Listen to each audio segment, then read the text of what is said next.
Bismillahirrahmanirrahim. Assalamualaikum warahmatullahi wabarakatuh. Anak-anak, insya Allah hari ini kita akan belajar di tema 1, subtema 2 dalam muatan IPS. Nah, sebelum kita memulai pembelajaran, kita buka terlebih dahulu dengan membaca lafal basmalah. Bismillahirrahmanirrahim. Insya Allah dengan basmalah yang kita baca semakin menambah keberkahan pembelajaran kita pada hari ini. Anak-anak, hari ini Ustazah insya Allah akan mengajar pada materi karakteristik geografis Indonesia dalam peta. Nah, tentunya anak-anak sudah tahu ya dan sudah pernah melihat peta. Insya Allah hari ini Ustazah akan mengenalkan lebih jauh lagi tentang beberapa jenis peta, yaitu peta umum dan peta khusus. Silakan anak-anak menyimak pada video pembelajaran yang Ustazah sampaikan berikut ini. Selamat menyimak ya semuanya. Bismillahirrahmanirrahim. Anak-anak semuanya, kembali lagi kita berjumpa dalam pembelajaran tematik dalam muatan IPS di KD 3.1. Nah, materi yang akan kita pelajari pada hari ini yaitu tentang karakteristik geografis Indonesia dalam peta. Sebagaimana yang kita ketahui bersama bahwa peta merupakan gambaran dari seluruh ataupun sebagian permukaan bumi yang dilukiskan pada suatu bidang datar pada skala tertentu. Anak-anak semuanya tentu sudah pernah melihat atau mengetahui bentuk peta ya. Nah, peta secara umum terbagi menjadi dua, yaitu peta umum dan peta khusus. Peta umum biasanya menggambarkan suatu daerah secara umum, seperti kenampakan alam dan kenampakan buatan. Nah, ini adalah salah satu contoh dari peta umum. Ini adalah peta Provinsi Kalimantan Barat.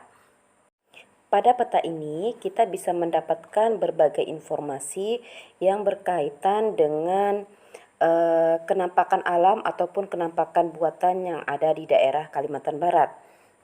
Informasi apa saja yang dapat kita dapatkan dari peta ini bisa kita lihat pada bagian legenda. Dari keterangan yang tercantum pada legenda ini, kita bisa mendapatkan berbagai macam informasi dari sebuah peta. Misalnya pada bagian ini tercantum simbol atau lambang dari ibu kota provinsi, kemudian letak gunung, kemudian jenis jalan, kemudian juga bangunan lainnya. Kemudian kita bisa mendapatkan informasi lainnya yang berkaitan dengan permukaan suatu wilayah. Nah, di sini ada keterangan tentang ketinggian suatu wilayah. Misalnya yang berwarna kuning itu berada pada 400 meter di atas permukaan laut. Nah, anak-anak, ini adalah contoh dari peta khusus, yaitu peta persebaran kepadatan penduduk di Indonesia pada tahun 2018. Dari peta ini kita bisa melihat kepadatan penduduk di suatu wilayah berdasarkan warnanya. Misalnya di Pulau Jawa yang diwarnai dengan warna abu tua, ini menunjukkan bahwa di Pulau Jawa kepadatan penduduknya yaitu lebih dari 250 jiwa per kilometer persegi. Nah, informasi ini bisa kita dapatkan dari keterangan di bawah ini ya. Nah, anak-anak semuanya tentunya sudah menyimak ya penjelasan dari Ustazah tentang materi kita hari ini, yaitu karakteristik geografis Indonesia dalam peta.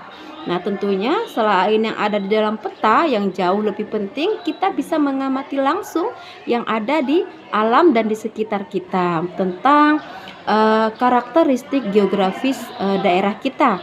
Nah, anak-anak, Allah Subhanahu wa Ta'ala tentunya sebagai Rob yang menciptakan alam semesta, dengan maha kesempurnaannya telah menciptakan semuanya untuk kita. Dan kita sebagai manusia diamanahkan sebagai khalifatul ard ya. Jadi khalifatul ard artinya kita sebagai khalifah di muka bumi. Artinya kita punya amanah untuk menjaga bumi ini ya.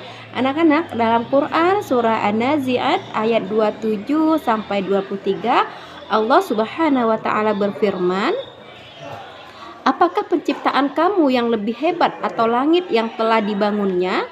Dia telah meninggikan bangunannya lalu menyempurnakannya. Dan dia menjadikan malamnya gelap gulita dan menjadikan siangnya terang benderang. Dan setelah itu bumi dihamparkan. Darinya dia pancarkan mata air dan ditumbuhkannya tumbuh-tumbuhan. Dan gunung-gunung dia pancangkan dengan teguh. Semua itu untuk kesenangan dan untuk hewan-hewan ternakmu.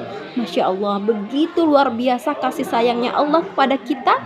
Sehingga kalau kita memilih tidak menjaganya, maka kita termasuk orang yang zolim. Makanya untuk itu kita senantiasa bisa menjaga bumi ini yang Allah berikan kepada kita yang luar biasa nikmatnya, sehingga kita termasuk ke dalam hamba yang bersyukur. Nah anak-anak, untuk menambah kesyukuran kita, hari ini kita tutup pembelajaran kita dengan membaca lafal hamdalah. Alhamdulillahi Rabbil Alamin. Assalamualaikum warahmatullahi wabarakatuh.